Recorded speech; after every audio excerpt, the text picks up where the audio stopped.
Sophie reviews the total cost estimate of the project. She is relieved that it is less than the $60,000 budget, giving her a small contingency fund. However, she also knows from experience that costs often are higher than estimated and that they will need to be managed closely throughout the project.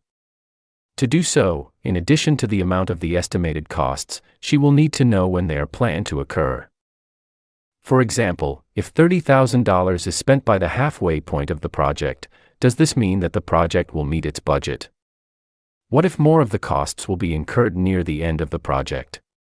This could indicate that the project will be over budget. Opening her laptop, Sophie creates a spreadsheet. For each row, she lists an activity of the project. For each column, she lists a week of the project. Sophie focuses first on the human resource costs. Using the project schedule and the planned costs that are contained in the detailed estimates, she begins to fill in the cells of the spreadsheet. For example, for the week ending March 27th, her calculations would be as follows. The initiate the project activity is planned to start and finish in 3 days. The project manager, Sophie, plans to spend 50% of her time on this activity. Because her daily rate is $800, this results in a total planned cost of $1,200. This amount is placed under the March 27th column. The first 2 days of the plan the project activity are also planned to start during this week. There are 2 resources assigned to this activity, 50% of the project manager's time and 100% of the business analyst's time. This results in a total planned cost of $2,080.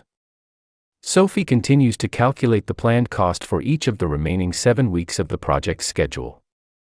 Next, she considers the other non-HR costs and determines when these costs will likely occur.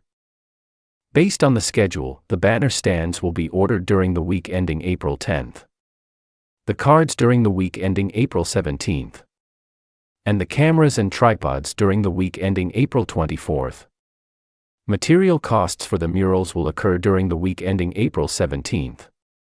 Sophie inserts a row for each of these.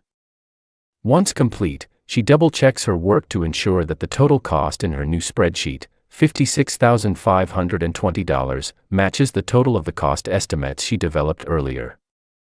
Once the planned costs for all weeks are calculated, the detailed budget is complete.